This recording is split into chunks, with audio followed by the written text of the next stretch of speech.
What's going on, everybody? Welcome to another edition of Acts of Creation. Today we're going to be looking at tools 46 and 2. Now, I've had a lot of requests for this song. I've actually had a lot of requests to go over all the Tool songs, and they're all going to come, I promise. I just wanted to get started back with these lessons on this one because it's one of my favorite songs, especially one of my favorite songs to play live because it's a real crowd pleaser if you can pull it off. It's not too technically demanding. It's relatively easy, so to speak. Rhythmically, it gets a little challenging if you lose pace here and there. But overall, it's not too bad. So before we get started, let's go over what I'm playing through. Obviously, we're playing Tool, so we're in drop D. I'm using the VGS Eruption Series guitar. It's got the Evertune bridge in it, and I have to say, it's amazing. I've gotten a chance to use it in rehearsals and live, and I can beat up on this thing and never have to tune it once. It's fantastic. I'm running through line 6 HD Pro. I'm using the Bogner Uberschall amp model for this one. I'm also using the overdrive, the Dead Horse overdrive from Protone Pedals. Again, they just really help shape my sound. And I like the Bomber amp model on this because the Anima album, the guitar tone, it's not as modern and heavy sounding as, say, 10,000 Days. It's a slightly subdued, and even if you go back to Undertow, it's even more subdued. And I love the Bogner Uberschall amp model. So, also, before we get started into the song, this is a volume pedal. This is an Ibanez volume pedal. And if you notice that if you listen to Tool, there's not a lot of pristine, clean sounds. And I highly recommend a volume pedal if you plan on playing a lot of Tool, or even using it in your sound for a lot of other reasons that don't have anything to do with this, but it allows you for real dynamic control, and you can really dial down your distortion without having to mess with your volume pedals. So it gives you that little bit extra control, so you can go from a really heavy sound to a semi-clean sound, which is used in a lot of Tool songs. So, that being started, let's look at the song. So the song starts off with the bass, and the guitar is going to swell in with your open D power chord. And then after that, you have the motif of the song. Right? And you're going to go through that 8 times. And what that is you're going to be on your A string, and it's going to be 5-3, 6-5, 5-3, 1-3.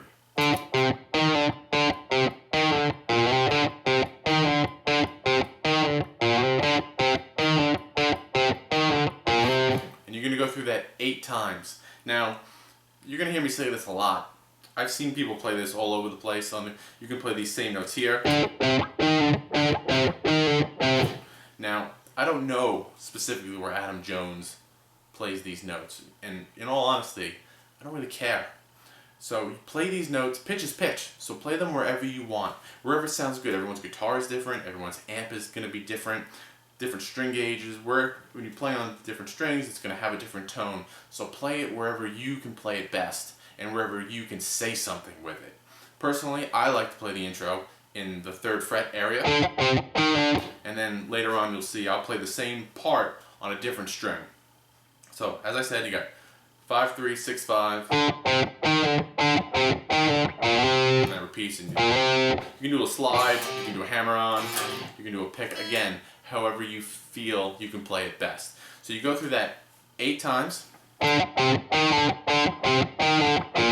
then you're going to reach a point where you're going to cut off some of those notes and you turn it into 7-8, which is actually used a lot in this song. So you're going to do...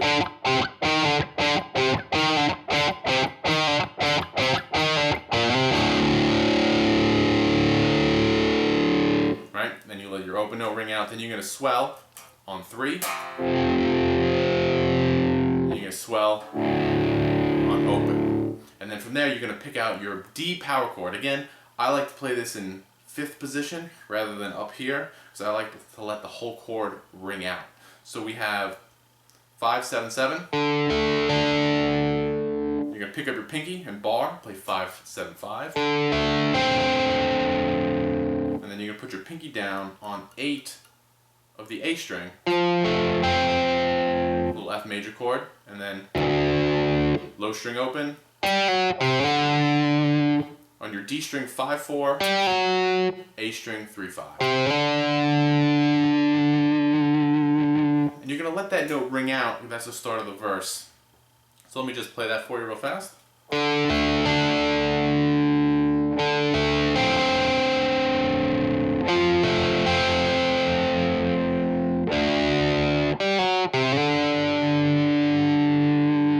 As I said, that 5 is going to ring out, and then you swell in the 3, swell in the open. Then you're going to repeat those chords where you pick out your power chord, except you're going to go back to the first one. So we have.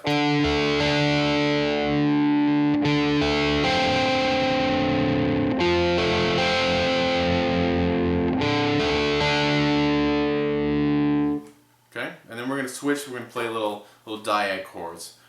And I would roll back your distortion even a little bit more when you get to this part. So we're going to be up on 14 and 15 on our G string and B string. Right? 14, 15. So our rhythm, sorry. I'm going to play the dead note because the downbeat of 1 is a rest. So I'm just going to play a dead note so you can feel where that is. Right? Then your chord is going to change. 14 stays the same, 15 goes down to 13. Bar 12. And then you have 11 and 10. A rare F sharp. Makes it a little major chord, or you can think about it F sharp minor, but either way. Majority of the song, by the way, is in D Phrygian, which is the same thing as D minor, except you have a half step next to the roots, a whole step, which gives you that sound. So again, let me play that section for you.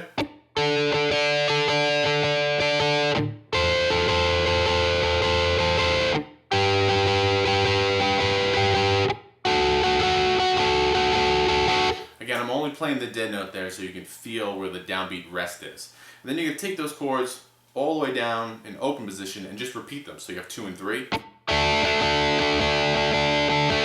2 and 1, open, open. And then the outro going into the chorus, right, you have your open D and then the 7th fret of your G string, which is an octave. And you can give that 7th fret a nice gradual bend, you get some nice dissonance going on there. When I play this, especially down in this position, instead of strumming the chords the whole time,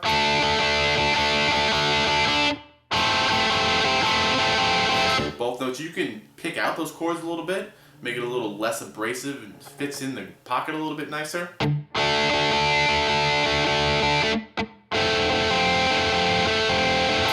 I don't know, it just sounds a little nicer to me. You don't have to do that. So again, we're coming into the chorus. Alright, then we have our single note riff of the song, which is basically, it's based off the intro riff.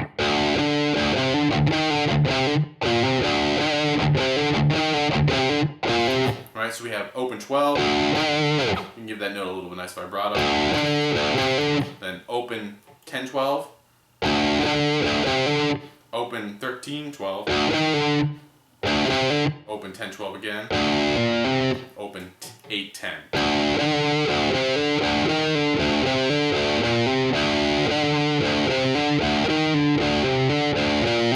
Now when you play this, you want to mute some of those open notes, and you also want to add a rest in there. Mute before you do the 13, 12 and the 10, 12. And then after you play that 10, 12, you want to silence, cut it off, staccato. This way you create a rest.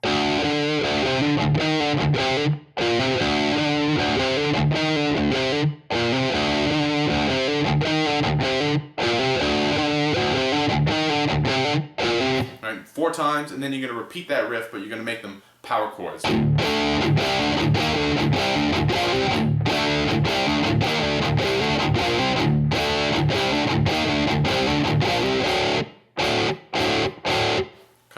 Some open note stabs. Now here, you're going to basically play the main riff of the song up on the low string.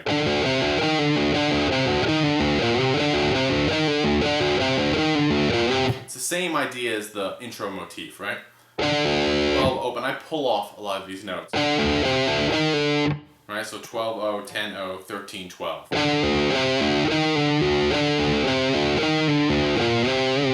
Alright, so 12-0, 10-0. You repeat it, and then on the second half of it, you slide up to 10. Again, if you're confused about the exact notes I'm playing, you can find the transcription and go over it on the website, which I'll give you the link down below. So we have...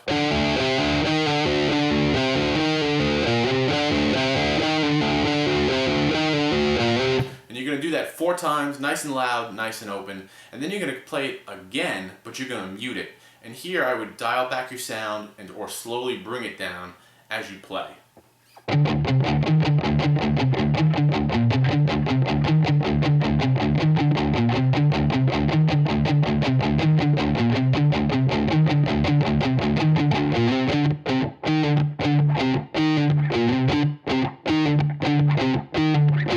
So again, that's the intro of the song. So this is what I'm talking about. In the intro, I like to play it here, down in 3rd position, open position, but for the verse, 2nd verse, I like to play it on my low string. It just sounds a little nicer, just works a little nicer.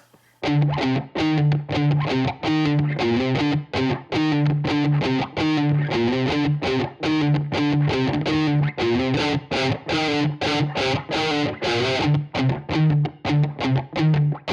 you're going to go through it like that, and you notice how I accented it right there.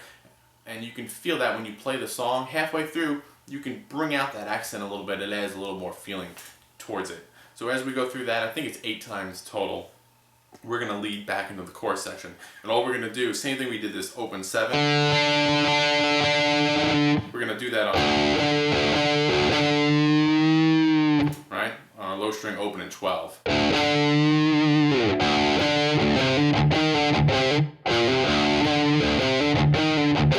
And then all that is the same as before. Single note 4 times, make sure you add the silence and the mutes, and then power chord 4 times.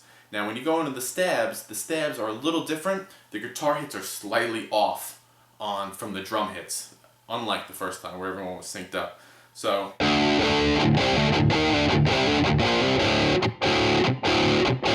you can give yourself a little dead note action. So your dead note is when the drums hit and then you hit off of it. And that leads us into a little single note breakdown, which is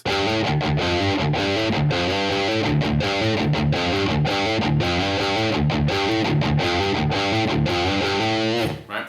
So we have on our low string 5-7 open twice, and then 3-5 1 open back to 5-7. And then you combine the two again, 3-5, 5-7. And then end it with 2 opens.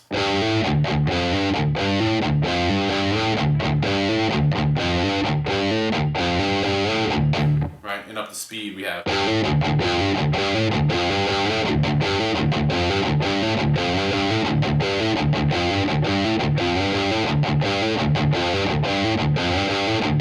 Now we go to the solo, and again, same ideas, same pitch, but different strings.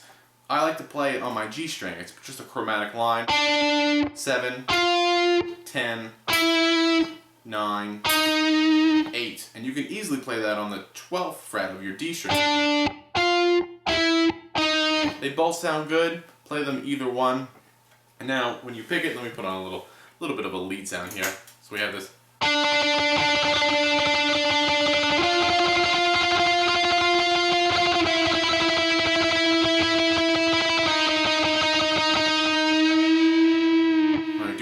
Nice gradual bend at the end there. Feel free to ad-lib your tremolo picking and rhythms in there. Have some fun with it. It doesn't have to be so straightforward, and it actually sounds really good.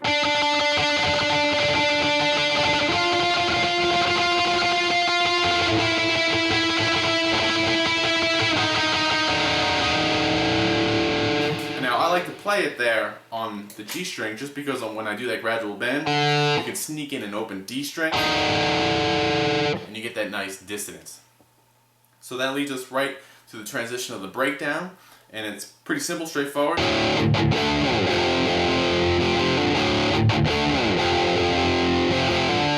So we have open, and then 2 mutes and 12, slide down to 3.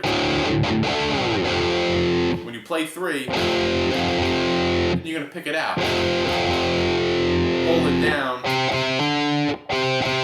3, 3, 5 in your A string.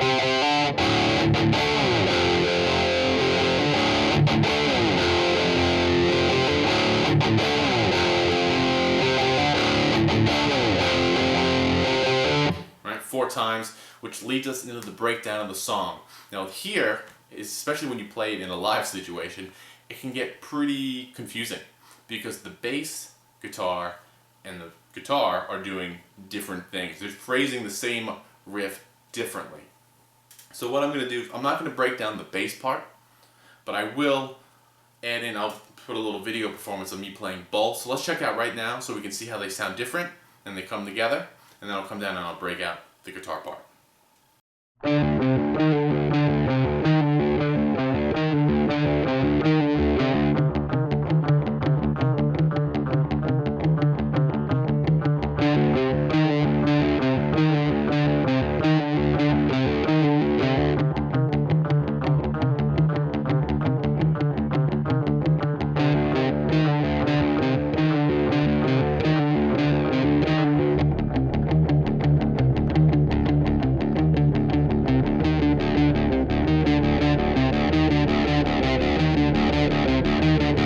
So, for the guitar, we have the intro motif, the main motif of the song. Now, that I'm doing the same thing twice, but to me, that's one measure. That's one measure of 7. You put those together, so you can think about how one measure has that 2 times in it. So, however you put this rest of it together and how you can count, it's up to you. So basically, we're going to do a measure of 7. And then the second time, we're going to do a measure of 4. And the way we do that, we just add an extra 2 16th notes, because these are 16th notes as we're playing. So that's one way to think about it. Or, as I said, you can think about that as one time. So you're doing it 3 times, and on the 4th time, you add an extra note. So you have 12-0, right? 12-0, 10-0, 13-12-0. That's the same thing as before. So we do that 3 times, and on the 4th time, add in an extra 10-0. So we have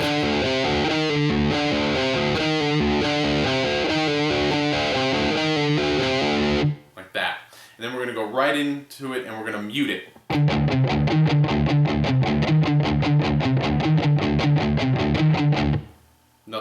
No notes added. So that right there is going to be repeated twice. So let me do that for you.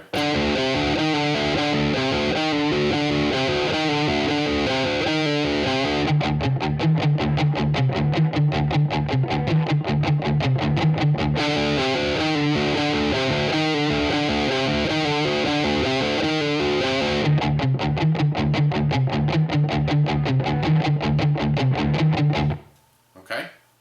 So now we're going to go into a long stretch here where we're going to do the 7/8, 2 measures, open.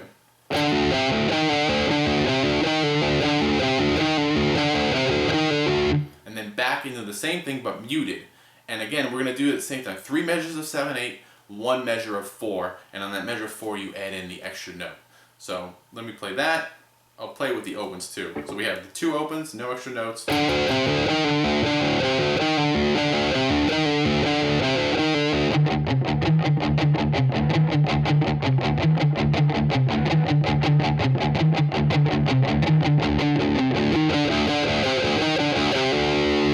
Right there is the extra note. And notice that I took off the palm mute because at that same time the drums are going to finally finish their fill and really kick in. So after that you're just playing that main riff 4 measures, open, and then the little mini solo comes in. So you got that.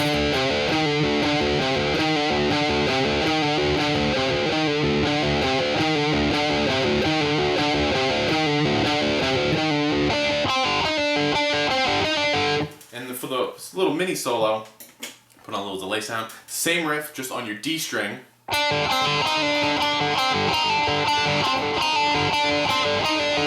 through that twice like that. And then you can add in some pinch harmonics.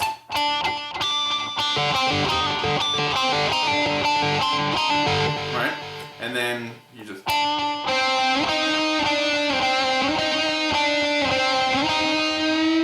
So you got 12, 10, 13, 12.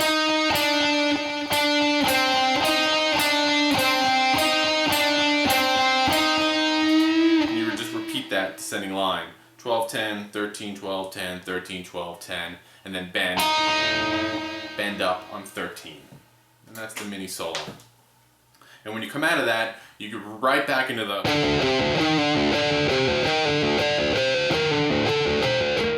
Now here, I'm not sure what they're using on the recording. It sounds like a filter, or it sounds like a wah slowly sweeping the frequency spectrum.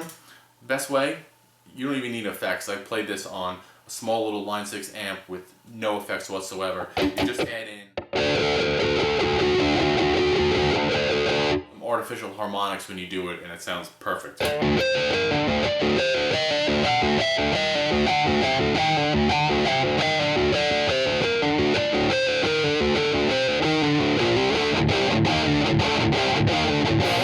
And that's essentially the chorus riff. A10 slide up from before, and that's when you're just pounding away on it.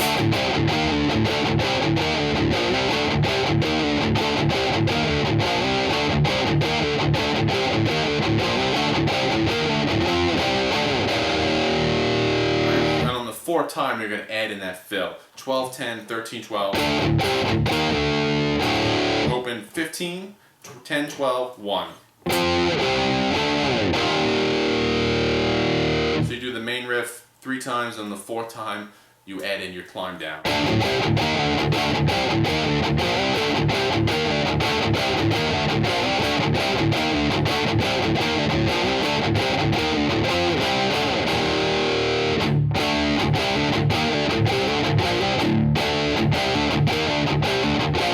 And all that is the power chord part from the chorus of the song. You do that, I think 3 times? Yeah. And then you have the stabs to end the song. And I'm not going to go over which beats these stabs are on. The best way to do it, I mean, you sync up with the drums, so it's pretty easy to hear. I would just think about it as 1 long note and then 4 staccato notes.